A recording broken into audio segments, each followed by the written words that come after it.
Assalamualaikum. Waalaikumsalam. Selamat pagi anak-anak semua. Pagi, Bu. Bagaimana kabarnya? Baik, Ibu. Baik, kepada siswa kelas silakan disiapkan teman-temannya untuk belajar.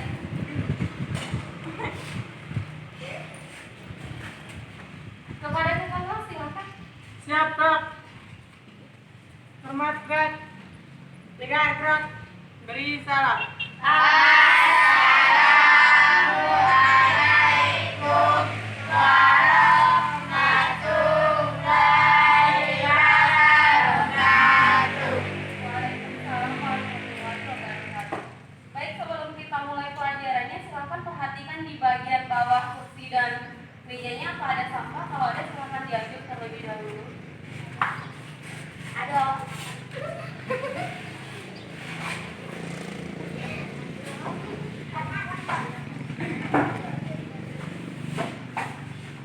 Silakan semua keluar.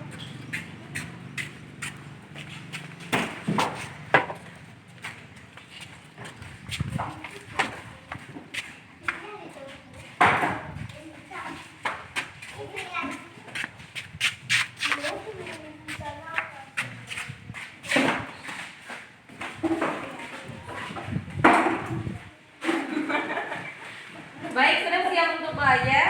Siap, Bu. Baiklah, sebelum kita mulai pelajaran hari ini, siapa yang ingat pelajaran minggu lalu? Silakan angkat tangannya. Cerpen, Bu. Siapa yang tahu apa itu pengertian cerpen? Ada yang tahu? Cerita pendek. Itu kalau cerita pendek kepanjangan dari cerpen. Kalau pengertiannya berbeda. Cerpen adalah suatu teks cerita di mana cerita itu habis sekali baca. Selanjutnya unsur-unsur cerpen ada yang tahu?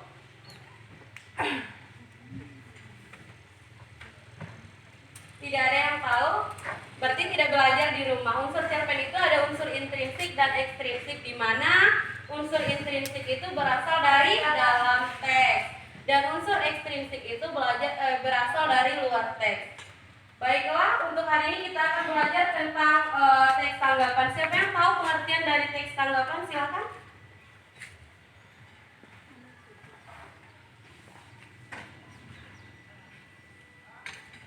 Ada yang tahu? Tidak ada. Baik, biar Ibu jelaskan. Teks tanggapan itu adalah teks yang berisi tanggapan terhadap sesuatu. Contohnya terhadap lingkungan sosial, tentang kenakalan remaja, seperti itu. Paham? Paham, Bu. Baiklah, selanjutnya kita akan belajar tentang struktur dan kebahasaan teks tanggapan. Sebelumnya, ada yang tahu berapa struktur kebahasaan teks tanggapan? Silakan. 3. Silakan.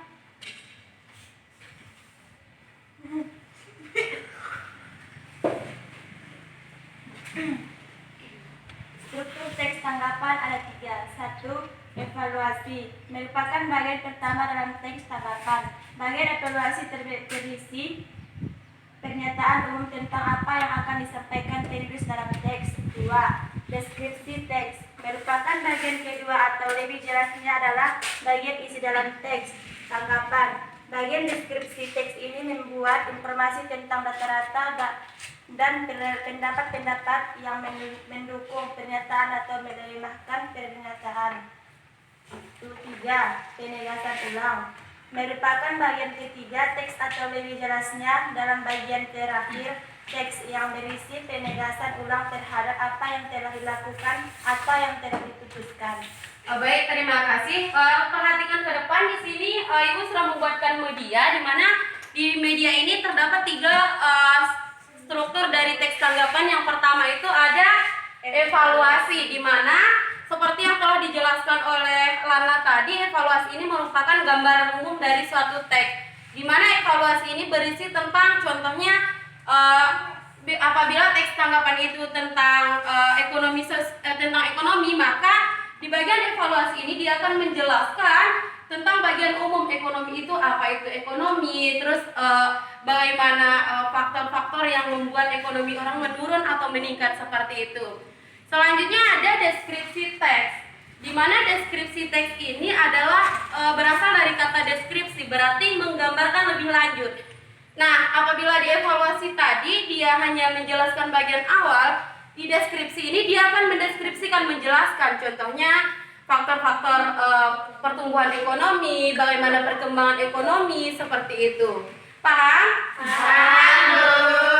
Selanjutnya yang ketiga ada penegasan ulang. Nah, penegasan ulang ini biasanya berada di bagian akhir dari teks. Penegasan ulang ini sering juga disebut dengan kesimpulan teks. Jadi, setelah teks tersebut dideskripsikan, nanti di bagian akhir paragraf akan dibuat penegasan ulang dari teks tersebut. Paham? Baik, selanjutnya kita masuk kepada unsur kebahasan teks tanggapan. Ada yang tahu? Silakan.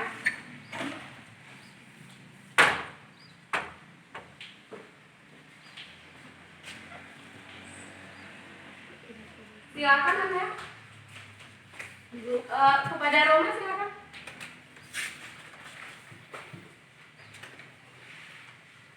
Satu, kalimat kompleks. Kalimat kompleks adalah kalimat yang memiliki lebih dari dua struktur dan dua variabel.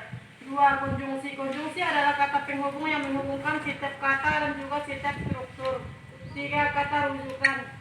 Kata rujukan adalah sesuatu yang digunakan pemberi informasi atau pembicaraan untuk menyambung atau memperkuat pernyataan dengan tegas, dikenal juga dengan sebutan referensi. Empat, pilihan kata. Pilihan kata adalah pemilihan kata yang sesuai dengan penggunaan dan pembuatan teks tanggapan. Baik, terima kasih kepada Roma. Di sini Ibu akan jelaskan lagi apa sih unsur kebahasan dari teks tanggapan tersebut. Yang pertama itu ada menggunakan kalimat kompleks, di mana kalimat yang digunakan di dalam teks tanggapan dia harus kompleks. Jadi kalimatnya tidak boleh berbelit-belit, dia harus satu aja. Kalau ibaratnya kita sudah menjelaskan satu di paragraf awal, di paragraf selanjutnya tidak boleh dijelaskan lagi, seperti itu. Selanjutnya ada menggunakan konjungsi atau kata hubung, di mana kata hubung yang digunakan di dalam teks tersebut harus sesuai. Contohnya apabila kata hari ini dan besok, dia harus dihubungkan dengan kata dan, tidak mungkin hari ini atau esok kalau seperti itu gitu. Selanjutnya menggunakan kata rujukan. Nah, kata-kata yang terdapat di dalam teks tanggapan harus memiliki rujukan. Jadi kata-kata yang digunakan adalah kata-kata yang sesuai gitu. Jadi tidak bisa sembarangan kata digunakan dalam teks tersebut. Selanjutnya menggunakan pilihan kata. Pilihan kata yang digunakan dalam teks tanggapan harus sesuai. Jadi tidak bisa menggunakan sembarangan kata. Paham? Yang terakhir itu menggunakan kata kerja aksi. Jadi di dalam teks tanggapan itu harus menggunakan kata kerja yang tepat. Paham sampai di sini? Paham. Jika ada yang tidak paham silakan ditanyakan. Ada yang mau bertanya?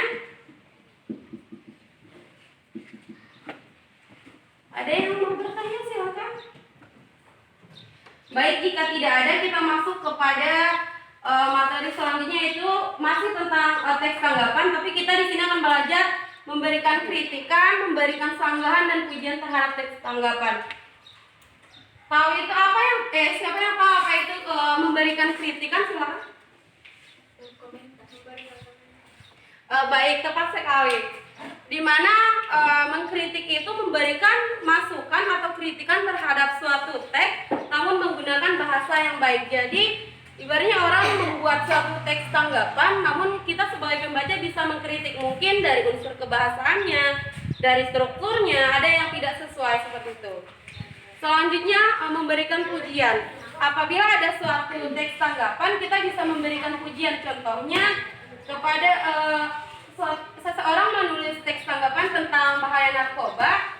Teks tanggapan yang dia buat itu sesuai dengan kaidah-kaidah kebahasaan dan struktur dari teks tanggapan. Jadi kita berhak memuji teks yang dia buat tersebut, seperti itu. Selanjutnya sanggahan. Di mana sanggahan itu kita bisa menyanggah apabila ada yang tidak sesuai. Contohnya data pengguna narkoba. Ibaratnya di Indonesia data pengguna narkoba itu 2 juta, tapi di dalam teks dia buat 4 juta. Berarti kita bisa menyanggah bahwa yang dia cantumkan di dalam teks tidak sesuai dengan kenyataan yang sebenarnya. Paham? Baik, jika sudah paham, Ibu akan membagikan contoh teks tanggapan. Jadi Ananda semua silakan berikan kritikan, sanggahan ataupun pujian dari teks tersebut dengan memperhatikan struktur dan kaidah kebahasan yang telah kita pelajari tadi.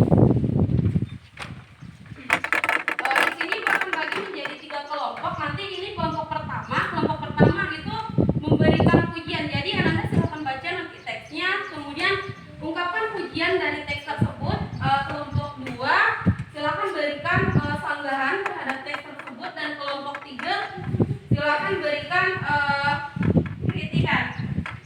Baik, Ibu akan bagikan teksnya terlebih dahulu.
kelompok Ibu berikan kesempatan 5 kali. Nanti kelompok siapa yang paling banyak salah dia yang membacakan terlebih dahulu. Setuju?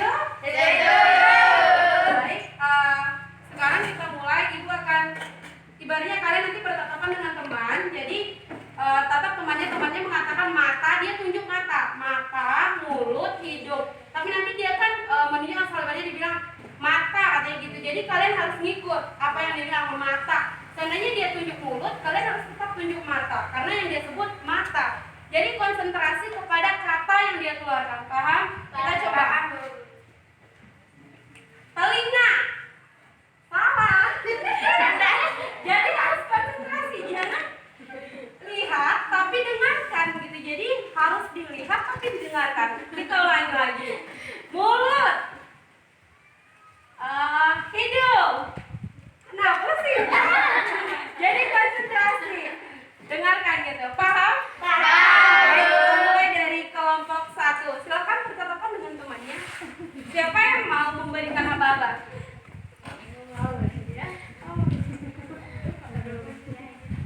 Siapa? Hidup.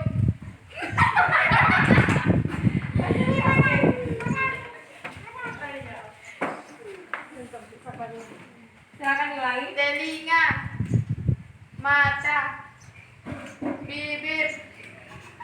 Ananda salah, bibir. Ya silakan lanjutkan.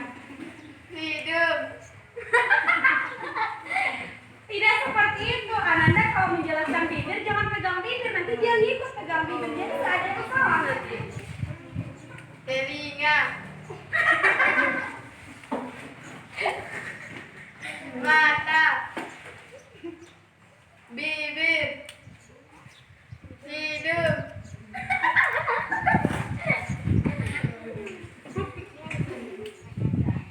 Mata. Hidung. Alis. Baik, sudah Ananda berarti salah satu ya. Baik, kepada kelompok kedua silakan.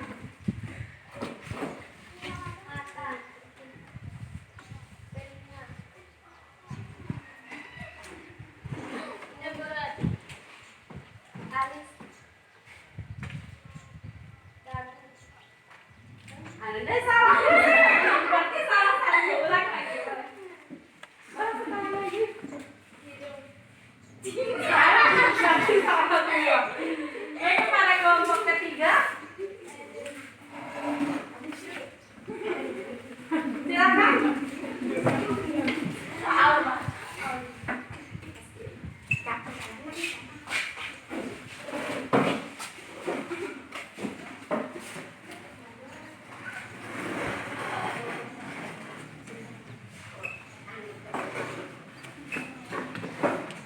Mata. Mulut. Hidung. Alis. Hidung. Mata.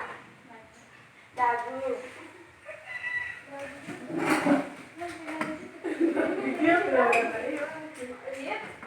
Telinga. Mulut. Mata. Udah? Berarti kelompok ini benar semua. Yang paling banyak salah itu kelompok 2. Jadi yang membaca terlebih dahulu kelompok 2. Setuju? Setuju.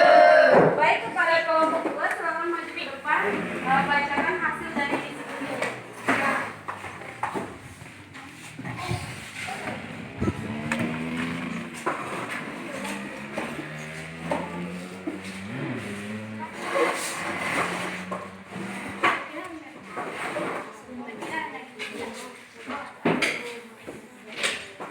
Assalamualaikum warahmatullahi wabarakatuh. Waalaikumsalam warahmatullahi wabarakatuh. Baiklah, kami akan membacakan hasil diskusi kami dari kelompok 2. Pergaulan bebas. Pada zaman sekarang, pergaulan bebas sudah banyak menjerumuskan para penerus bangsa kita, khususnya remaja. Para remaja melakukan pergaulan bebas sebagai salah satu bentuk perilaku menyimpang. Kata bebas di sini memiliki arti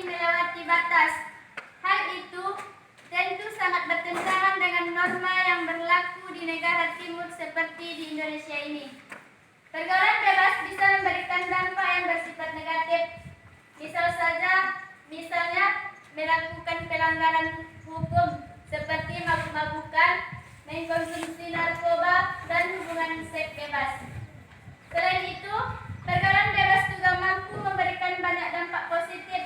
Misalnya, mempunyai teman yang banyak, belajar bagaimana cara berkomunikasi dengan baik, dan menghormati sekaligus melakukan pengendalian diri di dalam masyarakat. Terdapat beberapa penyebab seorang remaja bisa terjerumus ke dalam pergaulan bebas. Contohnya seperti rasa ingin tahu, hawa nafsu, kehidupan sebatang kara, akibat orang tua broken home, tidak memiliki iman yang kuat, dan sebagainya. Bukan hanya itu, yang berpengaruh besar yaitu teknologi. Kurang pengawasan orang tua pada akses internet anaknya dan televisi juga bisa pemicu dilakukannya hal-hal yang kurang baik oleh remaja.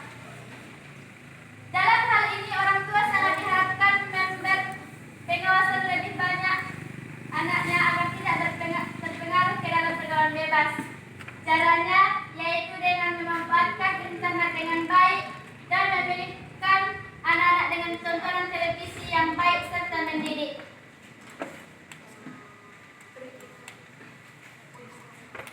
Kritikan dari kami, pada teks tanggapan di atas terdapat kritikan karena teks di atas kurang sesuai dengan struktur teks tanggapan dan kaidah kebahasaan teks tanggapan, di mana pada teks di atas evaluasi yaitu gambaran awal tentang pergaulan bebas, kemudian ada deskripsi teks yaitu penjelasan lebih lanjut mengenai pergaulan bebas. Tetapi pada struktur penegasan ulang tidak ada pada teks tersebut, yaitu pada teks terakhir tidak ada kesimpulan atau penegasan ulang. Sekian dari kelompok kami. Assalamualaikum warahmatullahi wabarakatuh. Waalaikumsalam warahmatullahi wabarakatuh. Untuk kelompok 2, silakan. Baiklah, itu dari kelompok 2 tadi, mereka telah memberikan kritikan terhadap teks tanggapan, yaitu tentang pergaulan bebas, di mana yang ibu simak tadi dari teks yang telah dibacakan oleh kelompok 2, pada bagian struktur teks tanggapan, yaitu pada bagian penegasan ulang tidak terdapat di dalam teks. Jadi kalau mengkritik itu harus seperti kelompok 2. Selanjutnya kepada kelompok 1, silakan.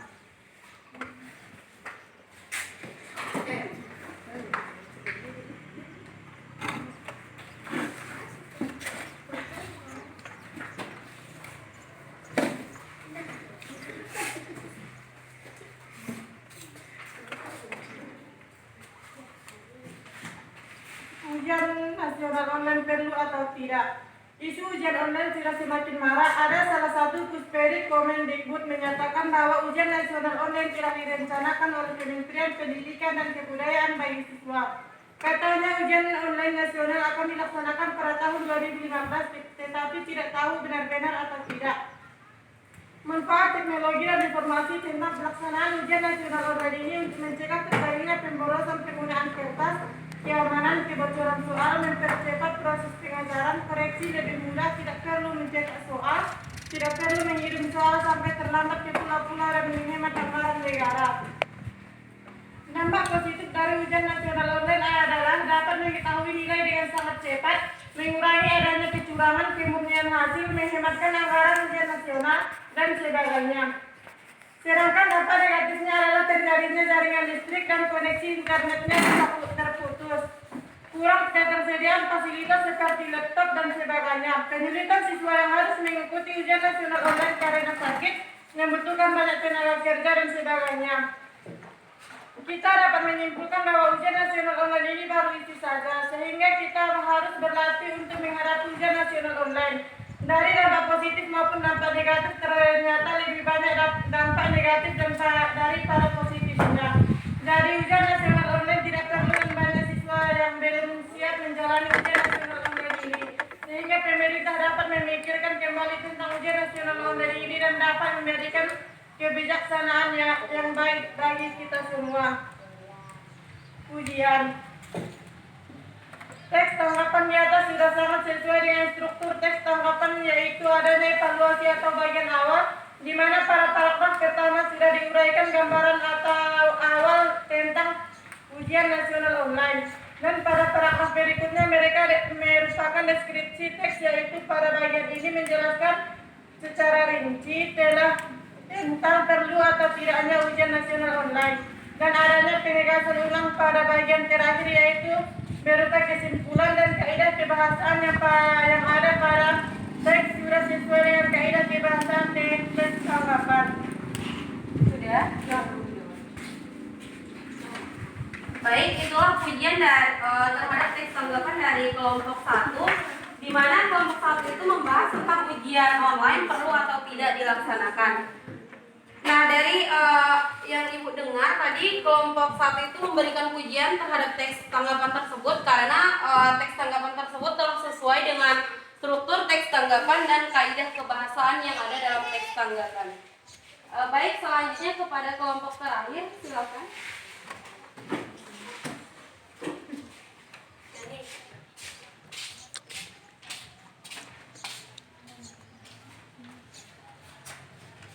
Assalamualaikum warahmatullahi wabarakatuh. Waalaikumsalam warahmatullahi wabarakatuh. Baiklah, saya akan membacakan hasil diskusi kami. Dampak merokok bagi pelajar. Sebagai manusia tentunya kita ingin tubuh kita sehat. Cara untuk mendapatkan hidup sehat adalah dengan kita mengkonsumsi makanan yang dapat mengganggu kesehatan. Salah satu hal yang menjadi faktor terganggunya kesehatan adalah rokok. Rokok sendiri adalah silinder dari kertas yang berisi cacahan tembakau dan mengandung zat kimia. Saat ini terdapat 1.100 juta penghisap rokok di dunia. Setiap tahunnya 4 juta orang meninggal karena rokok. Berdasarkan laporan Badan Kesehatan Dunia, sekitar 250 juta anak-anak akan meninggal apabila merokok tidak segera dicegah.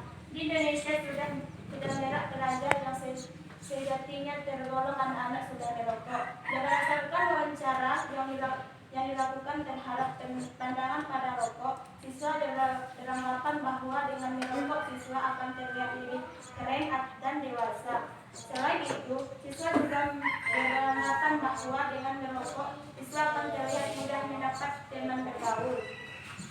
Secara umum, merokok hanya dapat menimbulkan kerugian.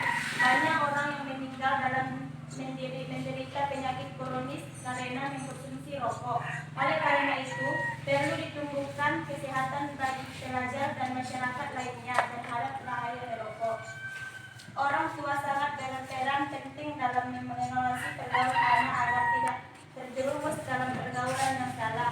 Selain itu, berbagai upaya telah dilakukan oleh pemerintah untuk meminimalisir jumlah merokok. Jawaban sanggahan dari kami, dari teks tanggapan tersebut ada beberapa bagian yang tidak sesuai dengan kenyataannya, di mana data yang dicantumkan dalam teks tersebut jumlah anak-anak yang meninggal karena mengkonsumsi rokok tidak sesuai dengan jumlah saat ini. Jadi kami menganggap data yang ada pada teks tanggapan di atas dan pada teks tersebut hanya membatas tentang dampak dan bahaya merokok tanpa menjelaskan alasan atau manfaat orang merokok. Sekian, terima kasih. Assalamualaikum. Waalaikumsalam warahmatullahi wabarakatuh. Oh baik, itu dari kelompok terakhir tadi, yaitu membahas tentang dampak merokok bagi pelajar, di mana kelompok 3 menjelaskan tentang sanggahan yang mereka berikan kepada teks tanggapan, di mana yang didengar dari kelompok terakhir tadi menyanggah tentang data yang ada di dalam teks tersebut tidak sesuai dengan keadaan saat ini. Baik, itulah pelajaran kita untuk hari ini. Kepada Anda ada yang tidak mengerti, silakan ditanyakan.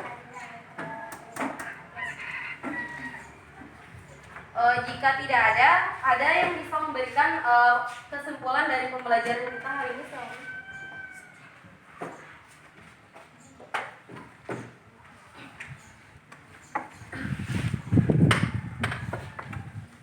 Baik, jika tidak ada, Ibu akan menyimpulkan pembelajaran kita hari ini, di mana teks tanggapan itu adalah teks yang berisi tentang tanggapan terhadap suatu teks, baik itu berupa kritikan, saran, pujian, ataupun sanggahan. Nah, dalam teks tanggapan ini memiliki 3 struktur, yaitu ada evaluasi, ada deskripsi teks, dan penegasan ulang. Dan selanjutnya, teks tanggapan ini memiliki 5 kaidah kebahasaan. Yang pertama ada menggunakan kalimat kompleks, yang kedua ada menggunakan konjungsi atau kata hubung, yang ketiga ada menggunakan kata rujukan, yang keempat menggunakan pilihan kata, dan yang kelima menggunakan kata kerja. Baik, Ibu harapkan dari pembelajaran kita hari ini Ananda bisa memahami, dan apabila nanti bertemu soal ujian tentang teks tanggapan, Ibu harapkan Ananda bisa memberikan kritikan, sanggahan, ataupun pujian terhadap teks tanggapan dengan memperhatikan struktur dan kaidah kebahasan yang telah kita pelajari hari ini. Baik, sekian pembelajaran kita hari ini. Untuk pertemuan selanjutnya silahkan Ananda kerjakan tugas di halaman 20, akan kita periksa di minggu depan. Baik, silakan kepada ketua kelas, siapkan teman-temannya untuk pulang. Siap, Prof. Terima, Prof. 3, Prof. Dari salah. Assalamualaikum.